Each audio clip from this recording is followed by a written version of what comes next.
Gracias por estar con nosotros. Pues en este día tenemos el gusto de tener pues un tema y unos temas muy interesantes, sobre todo para todos aquellos que quieren saber qué pasa en este tiempo y qué va a suceder próximamente. Y para ello tengo el honor de tener un invitado de súper lujo. La verdad es que he quedado profundamente impactada de su conocimiento y sobre todo de la forma de transmitirlo, porque no todas las personas que tienen conocimiento lo saben transmitir, pero no es el caso de don Antonio Yagüe, que lo tengo aquí con nosotros. Él es geólogo, a ver si no me equivoco, es especialista en escatología social y además ha dado conferencias en todo el mundo, en su propio canal, en fin, muchas personas le conocen y sobre todo su carisma principal es el de la enseñanza, y por eso quise que nos hablara de estos temas, dividiéndolos en tres órdenes que vamos a tratar y que refieren lo que está ocurriendo en este momento y lo que va a ocurrir en estos tres órdenes. Gracias por estar con nosotros, don Antonio. Muchas gracias, Cecilia. Yo estoy muy contenta de que esté aquí. Pues adelante, aprovechemos. Pues bueno, cuéntenos un poco qué estamos viviendo en este momento y qué se nos avecina. Ahí, pues, desde el punto de vista... Desde el punto de vista de la escatología social, sí. Estamos en unos tiempos que se llaman últimos tiempos o tiempos del fin, que no significa del fin del mundo, ni del fin de la historia, sino de un fin de época, tras los cuales la redención va a producir un nuevo reflorecer. Y las cosas que Jesucristo nos ganó en la cruz, pues las vamos a tener más completas de las que en este momento tenemos. Porque nuestro Señor sabemos que nos redimió del pecado, y con el pecado de la muerte. Pero hasta donde yo sé, todos seguimos pasando por el cementerio. Sí, no hemos vencido la muerte. Exactamente. Y sin embargo, sí que hemos vencido la muerte, con Jesucristo. Así es. En la cruz. Simplemente que todavía no ha llegado el momento en donde nos otorgue el resultado de esa victoria. Y entonces, sí, todo queda en la muerte espiritual, pero todos seguimos haciéndonos viejos y seguimos yendo. Pero esto algún día va a cambiar. Ese día que cambia resulta que es el parteaguas. La muerte está definida en la Sagrada Escritura como el parteaguas, que marca lo viejo y lo nuevo. Ese parteaguas lo dice, por ejemplo, el Apocalipsis. El tiempo de los muertos, juzgarlo. 11, 18 capítulos, ¿no? O luego en el 20 y poco dice, y en adelante la muerte no existirá, ¿no? Por tanto, el parteaguas es el tiempo de los muertos que se acabe, que empiece el tiempo donde no existe la muerte. Yo no lo sé, yo personalmente estoy más interesado en la segunda parte que en la primera. Todos, yo creo que todos. Exactamente. Entonces, no es que para llegar a la segunda parte hay que saber por dónde vas. Sí, claro. Y por tanto, tienes que terminar estudiando unos tiempos que nuestro Señor decía, una gran tribulación, como nunca hubo hasta entonces, ni después habrá. ¿Tenemos que pasar por ella necesariamente? Me da que sí. Tal como lo ha dicho el Señor, esto no tiene vuelta de hoja. Podrá ser de mayor o menor intensidad, pero va a ser la mayor intensidad. O sea, la purificación la vamos a tener. Sí. Pero, bueno, podemos poner el acento en la purificación o poner el acento en lo nuevo. Yo lo que veo es que nadie se dedica a investigar en lo nuevo.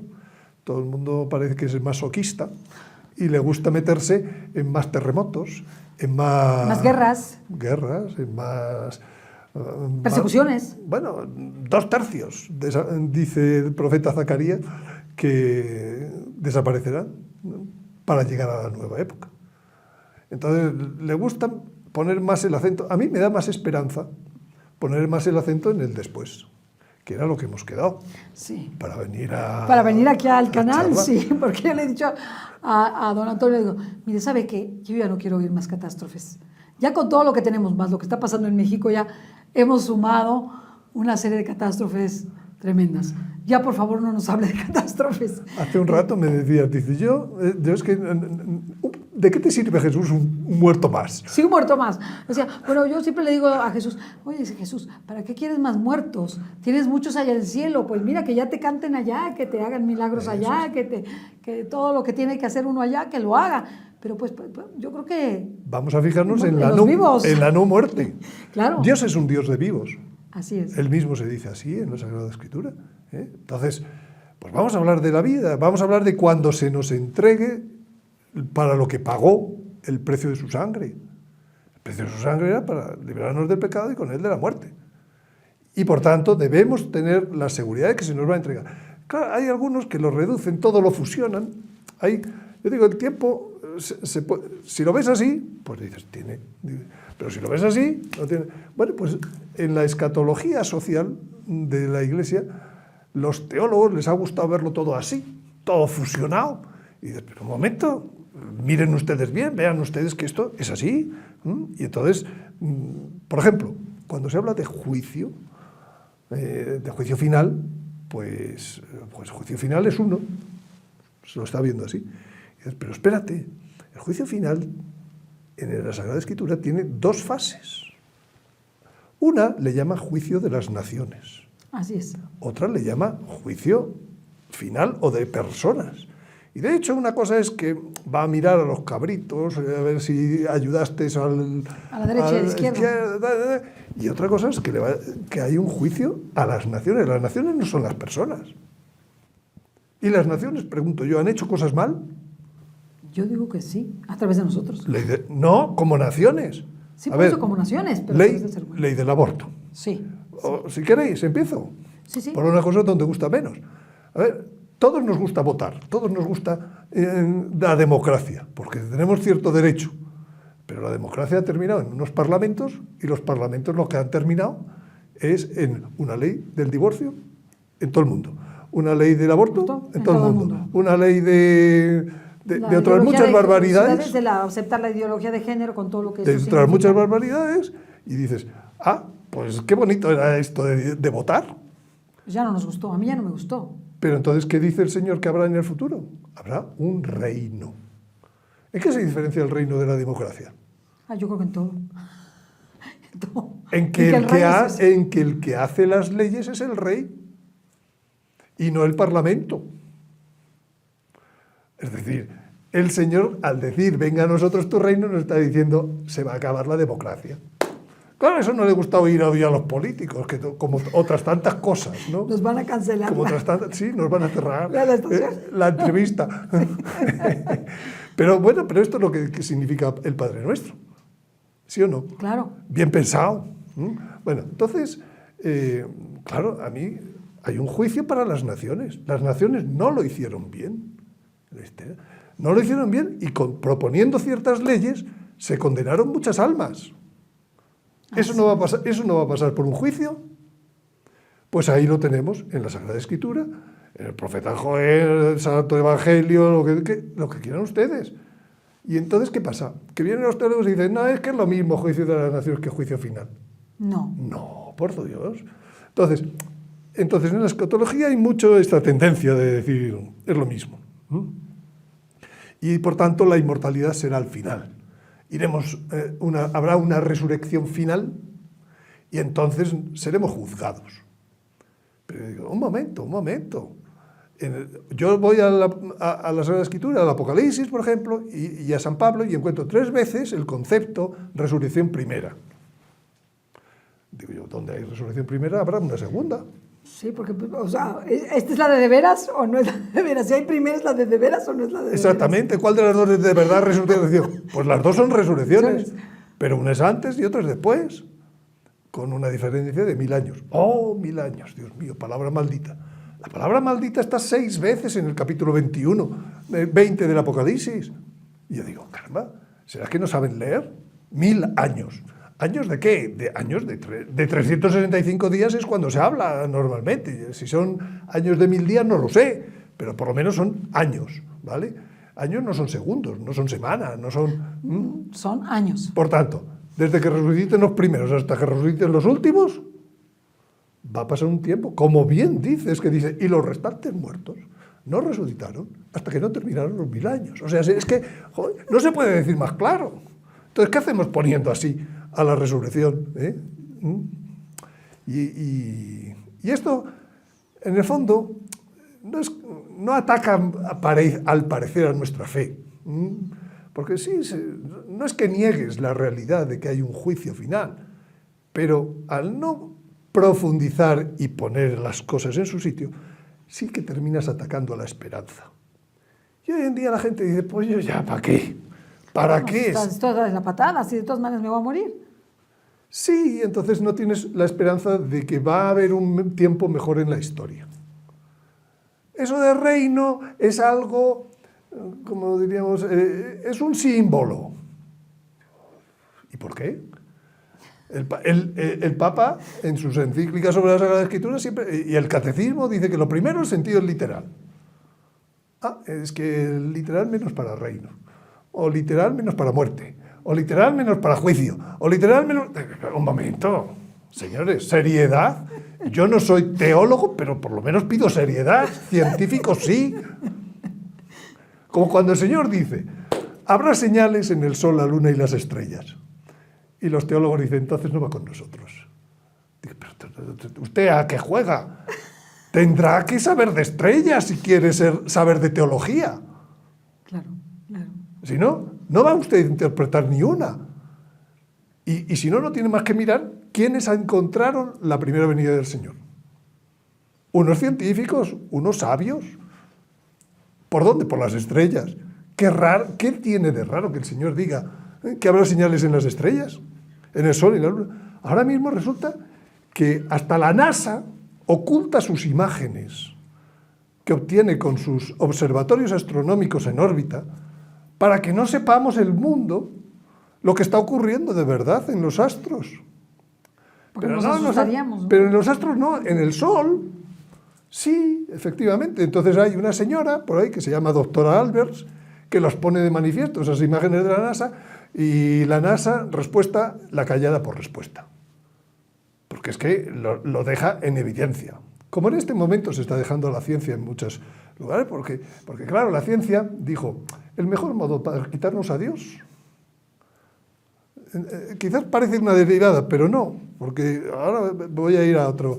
El problema no solo es de los teólogos, el problema es del pueblo llano también, ¿eh? No estoy atacando yo directamente, no me interesa. Digo,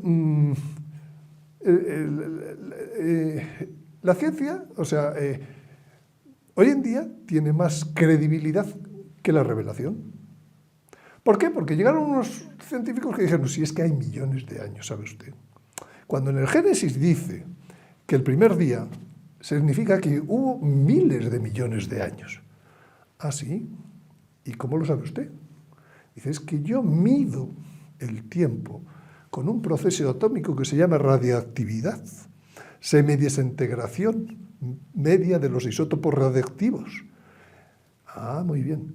¿Y usted está seguro que ese reloj funcionaba siempre a la misma velocidad? Ah, es que no he podido probarlo nunca. Ah, pero lo ha dado usted por seguro. ¿Sabe usted que en los primeros 6.000 millones de años de su reloj atómico preciso solo pasaron 4 días orbitales de 24 horas de los que nosotros conocemos? Entonces, ¿qué viene usted a decirme que si la estrella, que si el planeta, que si el dinosaurio, que si el hombre tiene millones de años? Si no existen millones de años. ¿Y usted nos lo vende como científico eso? Si no tiene más que ir a ver que ningún proceso atómico es constante en el tiempo, incluida la velocidad de la luz. Si Einstein ya se ha caído hace mucho tiempo, con sus pruebas. Pero regresemos entonces a aquello que está por venir. Bueno, entonces, regresemos, pero diciendo, es que hasta el mundo científico nos vende historias como modelos científicos reales. No ya Darwin, no ya cosas todavía más visibles, ¿no? Como la hipótesis de Darwin. No, es que dice, es que lo he medido. Sí, pero lo midió usted hoy, no lo midió usted hace N millones de años, porque no estuvo. O sea, no me cuente historias. Y lo mismo voy a decir, pues entonces, con los teólogos. No, es que a mí me afecta la teología, pero no me afecta. Resultado, al final nadie tiene un modelo de que la historia va a sufrir un parteaguas. Y de un modelo de hombre viejo con un modelo de hombre nuevo. Totalmente. Pero si es que además lo dice el Señor. Lo dice de 1000 formas. Lo dice, por ejemplo, si es que ya no voy a beber más de este vino hasta que no lo beba nuevo en el reino. Dice, el vino viejo para pellejos viejos. ¿Cuál es el pellejo? Este es el pellejo. El vino nuevo para pellejos nuevos. ¿No querrá decir el Señor que vamos a tener un pellejo nuevo inmortal? ¿Que por eso nos lo ganó Él en la cruz? Dice, sí, tomad y comed, este es mi cuerpo. Pero dijo, pero espera un momento. Hacedlo así hasta que yo venga. ¿Vas a venir y ya no se termina todo? Él no ha dicho que cuando yo venga se termina todo. Al contrario, uno mira lo que dice y dice, no, venga a nosotros tu reino. Y va a haber 1000 años donde reinaron, y va a haber cielos nuevos, y va a haber tierra nueva, que luego hablaremos en otros momentos de cosas. Entonces, ojo con los modelos que se nos venden en la predicación, ya sea de científicos, de teólogos, etcétera, que en el fondo no son más que modelos falsos. Estamos llenos de modelos falsos. Y no estamos haciendo caso a la palabra de Dios como tal. Claro, es lo que está nos venden enseguida que esto es un símbolo. En cuanto no encaja el modelo, es un símbolo. Y ya entonces ya no ¿Y dónde vamos? Y entonces terminamos dejando la Escritura en manos de los enemigos de la Iglesia, como los protestantes, que utilizan inmediatamente la Escritura para decir que el anticristo es el Papa, y tonterías semejantes. Y que la Virgen no es virgen, que tú vamos a hermano, y que no sé qué. Y resulta que estos son los sabios de la Sagrada Escritura. Yo no sé si las personas que nos escuchan saben o no saben, pero es que la Biblia que dan los protestantes como Biblia hebrea, la Biblia, el sumum de la pureza del texto, es una Biblia que se definió su texto en el año 160 después de Jesucristo, en un concilio que se llama de Jarnia, en donde decidieron, además, pues utilizar ya como hebreo unos caracteres más cuadrados que los primitivos, que eran más redondos. Y decidieron hacer ese concilio porque no querían que su Biblia hebrea cayera en manos de los cristianos. Pues porque de hecho ya había, en los evangelios estaban citando la Sagrada Escritura de siempre. Por ejemplo, San Lucas pues pone una genealogía de Jesús que está tomada no de lo que hoy conocemos por Biblia hebrea, sino de lo que conocemos por Biblia Septuaginta. 70 sabios, cuando ya no se hablaba el hebreo, dijeron, antes que perderlo, vamos a traducirlo al inglés de entonces, que era el griego. Y esa Biblia es la Septuaginta. Y esa Biblia es la que cita San Lucas y San Juan y todo. Y cuando vas a la lista de los patriarcas, resulta que en la Biblia hebrea falta uno que se llama Cainán. Y vas a la Biblia Septuaginta en griego. Y como era la cristiana, pues los otros tuvieron que decir, no, vamos. Entonces, todo eso afecta a muchos planteamientos. A nuestra interpretación y nuestra comprensión de lo que estamos viviendo y de lo que está por venir, que sería prácticamente lo que nosotros tenemos que centrarnos, pero comprendo que lo que tú nos estás introduciendo o dándonos a entender como primer paso para poder pasar al tema, o sea que no estamos dejando disertar por disertar, sino está haciéndonos un preámbulo de que nosotros no hemos aprendido a discernir las Sagradas Escrituras por las Sagradas Escrituras, sino que nos hemos basado en una serie de explicaciones que no son exactamente la Sagrada Escritura. Que nos han vendido modelos exactamente que debemos cuestionar. Precisamente en los momentos modernos se cuestionan todo y sin embargo lo que terminas viendo es que se tragan todo. Te venden todo lo que te venden. Entonces ahora tendríamos que hacer nosotros no un modelo, sino una interpretación justa y certera con los elementos que tenemos para poder decir en dónde estamos y hacia dónde vamos. Y la primera de ellas es que va a haber tiempos en la historia sin muerte. Y eso es muy importante, porque yo me lo paso aquí como peleando, que se entienda, con algunos expositores y les digo, es que habrá quien no se muera y quien el pecado original logre vencerlo, porque si el modelo es María, ¿sí? Y María no tiene pecado original, pues habrá una forma en la que podamos conquistarlo, aunque sea por participación o porque ella no lo enseñe o porque por gracia, por como sea, pero tiene que haber una forma. Bueno, y entonces a partir de ahí, a partir de decir va a haber no muerte, entonces ¿cómo va a ser el mundo desde el punto de vista de la naturaleza? Y entonces resulta que uno va al catecismo y se encuentra que sí, que te lo dice en el catecismo.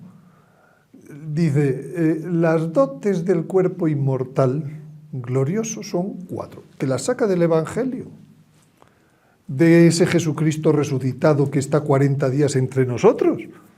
¿Eh? Y entonces es muy interesante profundizar ahí. Más que interesante, esperanzador.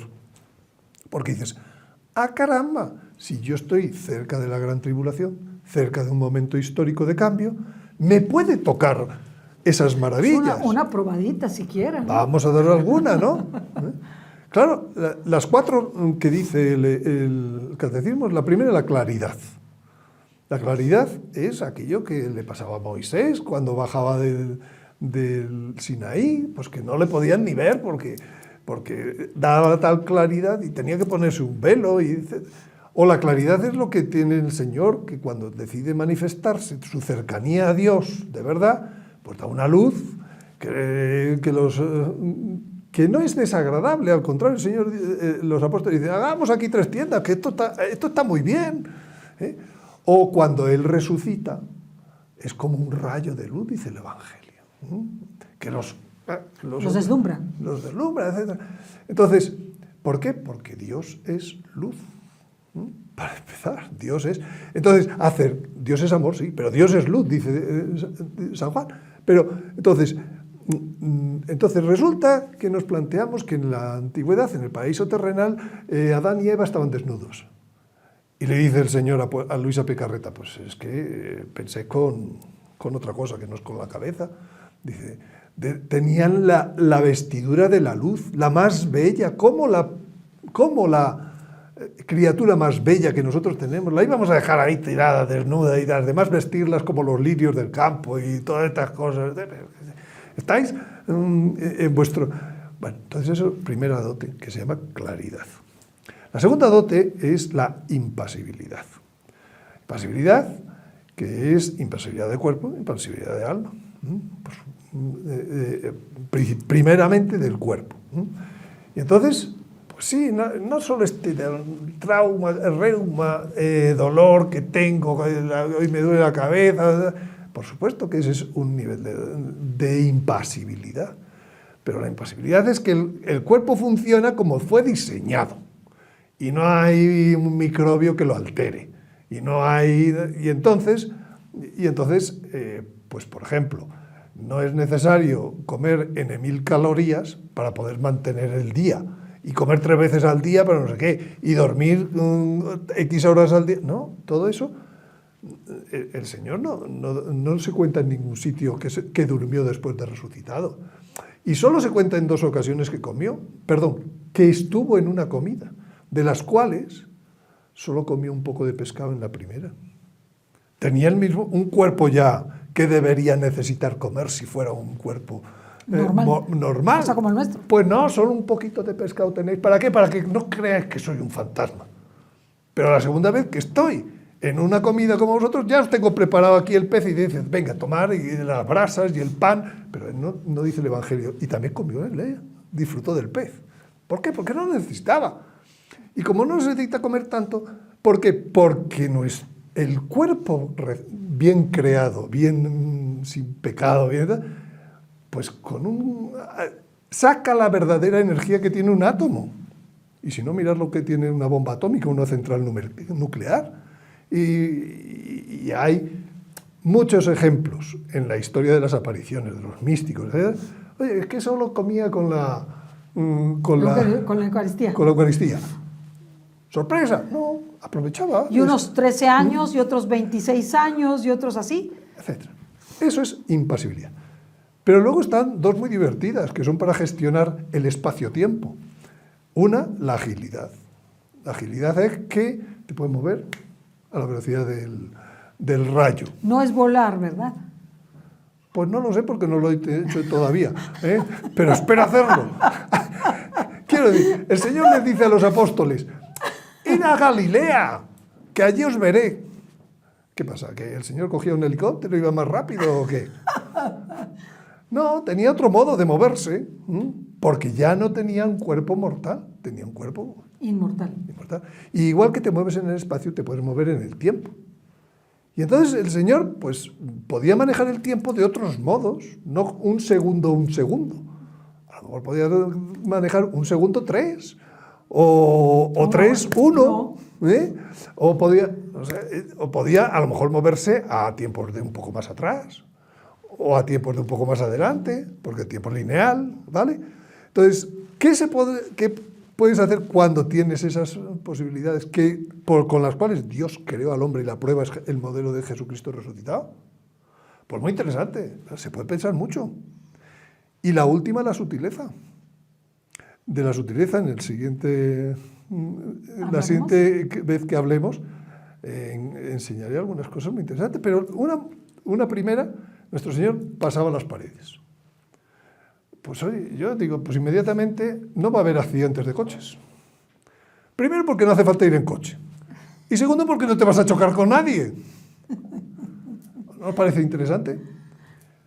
Entonces va a haber cantidad de... Ya esto inmediatamente nos lleva a muchos sectores profesionales que están anunciados que se van a hundir y otros que van a emerger. Pues sí, claro, Isaías dice, de las lanzas harán podaderas en ese nuevo tiempo. Y dices, anda, pues lo siento por el ejército y la policía. Se acabaron. Todo un sector, el sector de la defensa, ¿qué presupuesto se lleva eso? Y siempre estamos diciendo, el día que no haya defensa, los pobres del mundo comerán. Eso va a ocurrir en el reino. Que no lo vas a necesitar. Claro. Aparte de que no se van a llevar mal la gente como para hacer guerras, que será otra cosa, pero es que si se llevaran mal, el Señor dice que no va a haber armas, no va a haber guerras, no va a haber nada. Y lo mismo el sector de la salud. Si no hay muerte, ¿creéis que va a haber hospitales? ¿Y farmacias? Etcétera. Entonces, todo eso a mí me ilusiona mucho. Sí, pues es esperanzador. Hasta aquí nos vamos a quedar, porque para esta primera parte, no se vayan, vamos a seguir hablando de estos temas con don Antonio Yagüe y sobre todo a buscar qué hay más allá, qué podemos esperar de estos nuevos tiempos, ¿verdad? ¿Qué es lo que el Señor ya hizo, ya venció y quiere participarnos? Muchas gracias, don Antonio, gracias por estar con nosotros. Gracias a y ti. vamos a la siguiente. Hasta la Bueno. próxima. Hasta la próxima.